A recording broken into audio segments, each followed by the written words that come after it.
If you stop consuming added sugar for just 7 days, your body begins to go through a series of measurable, real changes that are often exaggerated online, but still genuinely interesting when understood correctly. Sugar is not just a sweet taste, but a fast-acting energy source that affects your brain chemistry, hormones, and metabolism.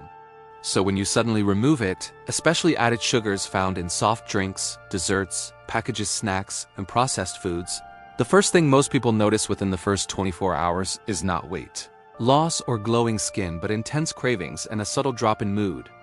This happens because sugar stimulates the release of dopamine, a neurotransmitter linked to pleasure and reward. When that stimulus disappears, your brain temporarily reacts as if something is missing, which can lead to irritability, low motivation, and frequent thoughts about sweet foods. As you move into day 2 and day 3, this phase can feel even more uncomfortable for some individuals, particularly those who regularly consume high amounts of sugar. The body is adjusting to more stable blood glucose levels instead of the rapid spikes and crashes caused by sugary foods.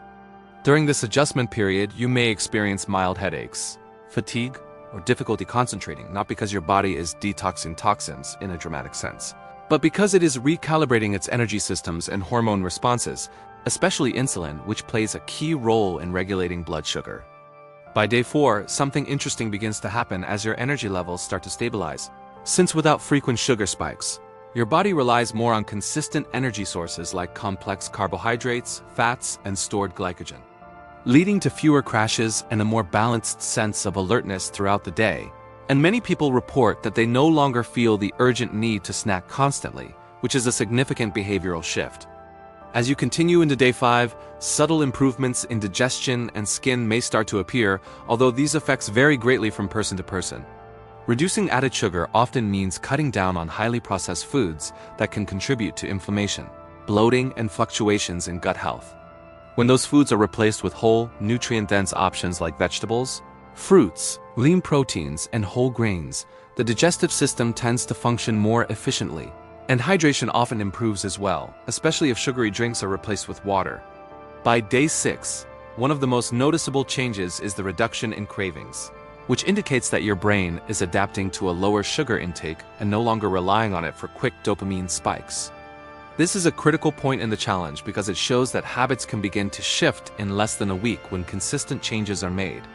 By day 7, the overall results become clearer, although it is important to stay realistic because while you may feel lighter, more focused, and more in control of your eating habits, any weight loss observed during this short period is typically due to a reduction in water retention rather than significant fat loss, since fat loss requires a sustained calorie deficit over a longer duration.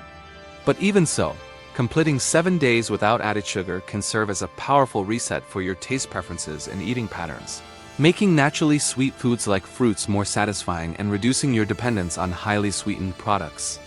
However, it is equally important to understand what this challenge is not, because it is not a magic solution for rapid transformation. And it does not mean eliminating all forms of sugar, as naturally occurring sugars in whole fruits come with fiber, vitamins, and minerals that are beneficial for health, and completely removing those is unnecessary for most people. Extreme restriction can sometimes lead to rebound overeating if not approached with balance. So the most effective way to approach a no-sugar challenge is to focus specifically on cutting out added sugars while maintaining a well-rounded diet that includes whole foods, adequate protein, healthy fats, and complex carbohydrates, along with proper hydration and regular meals to support stable energy levels. Reading food labels becomes an important skill during this process because added sugars can appear under many different names, including sucrose, high fructose corn syrup, glucose syrup, and others. Being aware of these hidden sources helps you make more informed choices. Ultimately, the real value of a 7-day no-sugar challenge is not in the short-term physical changes, but in the awareness it creates about your eating habits and how strongly sugar can influence your cravings and energy. For many people, it becomes a starting point for longer-term improvements rather than a one-time experiment. Once you experience more stable energy, fewer cravings, and better control over your food choices, it becomes easier to continue making healthier decisions beyond the initial 7 days. So while the results may not be dramatic in a visual sense, the internal changes in behavior, awareness, and metabolic stability are meaningful and can set the foundation for sustainable health improvements if maintained consistently over time.